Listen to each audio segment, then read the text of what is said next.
Hello दोस्तों, आप सभी का स्वागत है मेरे चैनल नम्मा क्लासेस में। तो आज के वीडियो में हम लोग ग्रुप डी और एनटीपीसी के कुछ इम्पोर्टेंट क्वेश्चन पढ़ेंगे।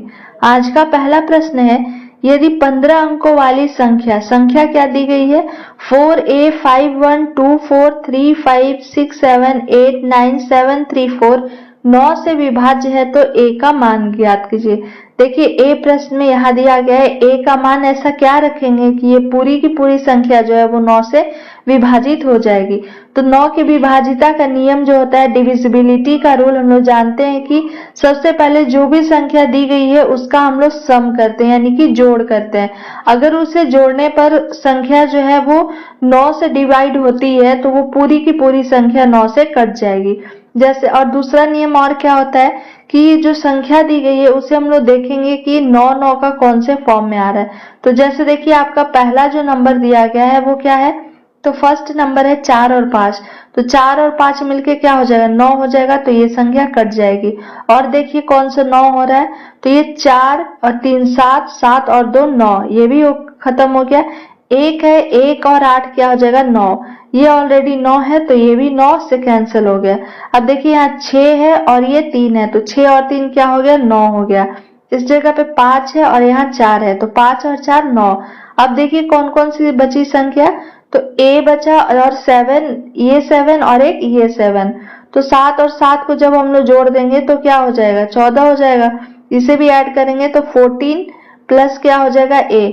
अब एक जगह पे ऐसी कौन सी संख्या रखेंगे जो क्या होगी तो 9 से डिवाइड होगी। तो ऑप्शन से भी आप चेक कर सकते हैं। तो पहला ऑप्शन ए है, तो 14 1 15 ये डिवाइड नहीं होगा।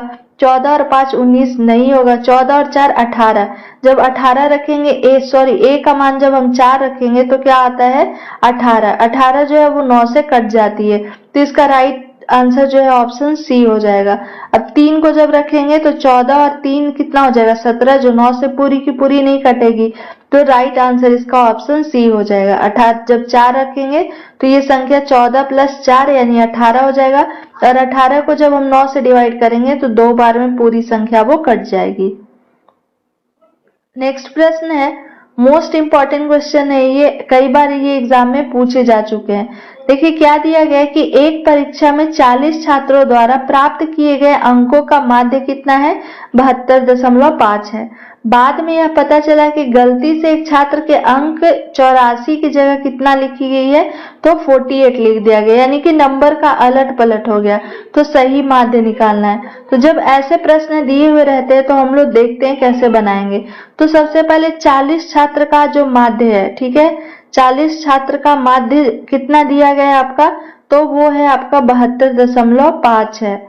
ठीक है, 72.5 है। तो अब हम लोग कुल अंक निकाल सकते हैं। इससे कुल अंक निकालने के लिए क्या कर देंगे हम लोग मल्टीप्लाई कर देंगे, क्योंकि 40 का दिया गया है तो कुल अंक निकालने के लिए हम लोग क्या कर देंगे 72.5 गुने क्या कर देंगे 40 कर देंगे। अब ये दशमलव हटेगा तो एक जीरो नीचे हो जाएगा, एक जीरो से एक जीरो कैंसिल। 725 गुने 4 करते हैं तो 725 गुने 4 जब हम लोग कर देंगे तो कितना आ जाएगा, तो वो हो जाएगा आपका 2900। ठीक है, इसका वैल्यू कितना आ गया 2900 आ गया।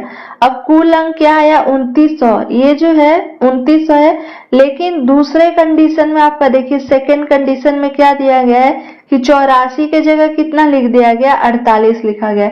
यानी इन दोनों में डिफरेंस कितना है 84 और 48 में डिफरेंस जब निकालेंगे तो क्या हो जाएगा 14 और 8 माइनस गया 6 हो गया और ये 3 हो जाएगा, यानी कि 36 का डिफरेंस आ रहा है। अब कुल जो है वो 2900 आ गया। अब 2900 आया, उसमें हम लोगों को क्या करना है कि 36 जब हम लोग निकाल इसमें जोड़ देंगे तो सही जो है वो आ जाएगा, क्योंकि ये 84 है, 84 की जगह पे 48 लिखा गया, यानी कि ज्यादा था और क्या लिखा गया कम लिखा गया है। तो ये 36 जो है वो कम लिखा गया है कुल से। तो 2900 प्लस क्या कर देंगे हम लोग 36 कर देंगे, क्योंकि इतना ही ये नंबर ज्यादा लिखा गया है। तो क्या हो जाएगा 2936 हो जाएगा। अब प्रश्न में हमसे क्या पूछ रहा है माध्य पूछ रहा है। तो माध्य निकालने के लिए हम लोग क्या कर देंगे, तो माध्य निकालने के लिए हम लोग यहाँ लिखेंगे फॉर्मूला, माध्य इक्वल टू क्या हो जाता है तो सही कुल अंक। ठीक है, सही कुल अंक, सही कुल अंक बटा में क्या हो जाएगा, छात्रों की संख्या। तो छात्रों की संख्या में तो कोई अलट पलट नहीं हुआ है, वो सेम ही है। अभी सही कुल अंक हम लोग कितना निकाले हैं, तो 2936 आया था और छात्रों की संख्या कितनी है, 40। अब इसे डिवाइड करेंगे तो 4 से जब हम लोग करेंगे तो 4 से 7 बार में लगेगा, बचा 1, 4 और 3 12, 73.4 आ जाएगा। क्योंकि देखिए यहाँ एक जीरो भी है तो एक अंक के बाद हम लोग क्या करेंगे, दशमलव लगा देंगे, तो 73.4 जो है इसका राइट आंसर हो जाएगा। अब देखते हैं किस ऑप्शन में दिया गया है, 73.4 आपका दिया गया ऑप्शन डी में, तो इसका राइट आंसर ऑप्शन डी हो जाएगा। नेक्स्ट प्रश्न देखते हैं। नेक्स्ट क्वेश्चन देखने से पहले आप लोग को वीडियो कैसा लगा प्लीज कमेंट बॉक्स में जरूर बताएं, और मेरा वीडियो पसंद आता है तो लाइक शेयर एंड सब्सक्राइब जरूर करें ताकि आने वाले वीडियो का नोटिफिकेशन आपके नंबर पर आ सके। इस चैनल पे सारे के सारे प्रीवियस ईयर बेस्ट क्वेश्चन जो है मल्टी टाइम पूछे गए हैं अलग अलग एग्जाम में, उसी का कलेक्शन है। तो अगर आप मेरे चैनल पर नए हैं तो बाकी के वीडियो को जाकर भी एक बार जरूर देखें, आने वाले एग्जाम के लिए हो सकता है वो काफी उपयोगी हो। नेक्स्ट प्रश्न है, x plus 77, x plus 7, x plus 5, x plus 3 और x माइनस 2 का माध्य ज्ञात करिए। तो माध्य का फॉर्मूला हम लोग जानते हैं कि कुल जो आपके योग हम लोग निकाल देंगे अपॉन क्या कर देंगे, जितनी संख्या है।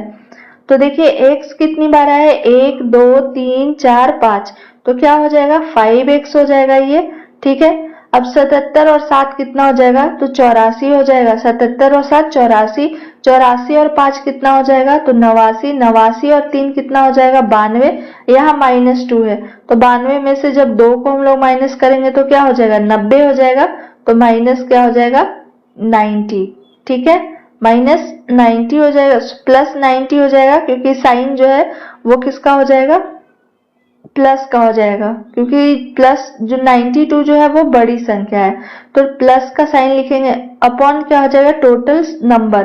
तो टोटल नंबर कितना है 1 2 3 4 5, टोटल नंबर 5 है तो हम लोग लिख देंगे 5। अभी इन सारे में हम 5 को कॉमन ले सकते हैं, ठीक है। 5 को कॉमन लेंगे तो क्या बचेगा x, प्लस क्या हो जाएगा 5 से ये कितने बार में कटेगा 18 बार में, तो 18 लिख देंगे, अपॉन क्या हो जाएगा 5। अब ये 5 से 5 क्या हो गया, कैंसिल हो गया, तो क्या बचेगा x प्लस 18 बचेगा। x प्लस 18 देखिए किसमें है, ऑप्शन ए में दिया गया है, तो इसका राइट आंसर ऑप्शन ए हो जाएगा। नेक्स्ट क्वेश्चन है, यदि √5 to the power n equal to क्या है 625, तो n का मान ज्ञात कीजिए।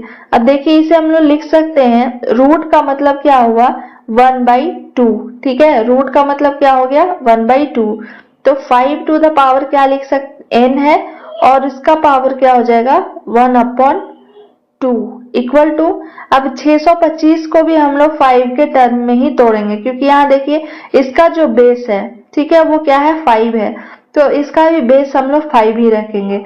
अब 5 को देखिए कितने बार में मल्टीप्लाई करेंगे कि 625 आ जाएगा, तो 5 गुने 5 125, 5 गुने 5 25, 25 गुने 5 करेंगे 125, 125 गुने 5 करेंगे तो 625, यानी 5 टू द पावर क्या हो जाएगा 4 हो जाएगा। अब ये देखिए दोनों का सेम जो बेस है वो सेम हो गया, तो जब बेस सेम हो जाता है तो हम लोग क्या करते हैं इक्वल टू जो आपका इसका पावर दिया गया है उसके इक्वल कर देते हैं, तो ये पावर n बाई क्या हो जाएगा 2 हो जाएगा। देखिए n है, n टू द पावर क्या है 1/2 है, जब मल्टीप्लाई करेंगे हम लोग तो क्या हो जाएगा ये n/2 हो जाएगा। n/2 इक्वल टू इसका पावर कितना है 4 है, तो हम लोग 4 लिख देंगे। ऐसा तभी करते हैं जब दोनों का बेस सेम हो, तो पावर को हम लोग इक्वल कर देते हैं। अभी n का वैल्यू पूछ रहा था तो नीचे इसका क्या कर देते हैं 1 मान लेते हैं, कुछ नहीं है तो, क्योंकि किसी भी संख्या को 1 से मल्टीप्लाई करेंगे तो वही संख्या रहेगी। अब क्रॉस मल्टीप्लाई कर दीजिए तो n इक्वल टू क्या हो जाएगा 8 हो जाएगा, यही n का मान हमसे पूछ रहा था, राइट आंसर 8 हो जाएगा ऑप्शन सी। अगला क्वेश्चन देखते हैं, 1/1 into 2 plus 1/2 into 3 plus 1/3 into 4 plus 1/4 into 5 up to ये क्या है 1/9 into 10 है का मान ज्ञात करिए। तो जब ऐसे प्रश्न दिए हुए रहते हैं, ठीक है, और डिफरेंस इसका क्या रहता है, सेम रहता है। सब में डिफरेंस देखिए 1 का डिफरेंस है, ये नीचे 2 में और 1 है तो इसका भी डिफरेंस 1 है, इसका भी डिफरेंस 1 है, ये भी डिफरेंस 1 है, ये भी 1 है, यानी कि सारे के सारे डिफरेंस 1 है। और अगर आपको ऐसे प्रश्न का पूछा जाता है मान तो इसका फॉर्मूला होता है 1/f, ठीक है, इसे नोट डाउन कर लीजिएगा, -1/l इंटू क्या हो जाता है 1/d। अब देखिए इसमें समझते हैं f से क्या हो जाएगा, तो f इक्वल टू हो जाता है फर्स्ट टर्म, ठीक है, f इक्वल टू क्या हो जाएगा फर्स्ट टर्म। फिर क्या है l इक्वल टू क्या हो जाता है लास्ट टर्म। और एक है d इक्वल टू क्या हो जाता है, तो d इक्वल टू हो जाता है डिफरेंस यानी कि अंतर। अब फर्स्ट टर्म की बात करते हैं तो ये नहीं है कि हम पूरा लिख देंगे 1 into 2, ये 1 पहला है तो इससे लिखेंगे। लास्ट टर्म है यानी कि ये पूरा नहीं 9 into 10, हम लोग सिर्फ और सिर्फ किसको लेंगे 10 को लेंगे। और डिफरेंस सारे में देखिए क्या है 1 का डिफरेंस है। अब इसे हमें क्या करना है, वैल्यू पुट कर देना है बस। तो चलिए वैल्यू पुट कर देते हैं, ये सारे नंबर्स जो दिए गए हैं उसके। 1/f यानी कि क्या हो जाएगा 1/1 माइनस क्या हो जाएगा 1/l यानी कि लास्ट टर्म क्या है 10 हो जाएगा। अब 1 इंटू 1 अपॉन क्या हो जाएगा 1, क्योंकि डिफरेंस 1 का ही है। अब सॉल्व करिए, 1 और 10 का एलसीएम क्या हो जाएगा 10 हो जाएगा, 10 माइनस ये क्या हो जाएगा 1 हो जाएगा, इंटू क्या हो जाएगा 1/1 हो जाएगा। अब 10 में से 1 को माइनस करेंगे क्या हो जाएगा 9/10 हो जाएगा। 9/10 को 1/1 से मल्टीप्लाई भी करेंगे तो वही रहेगा 9/10।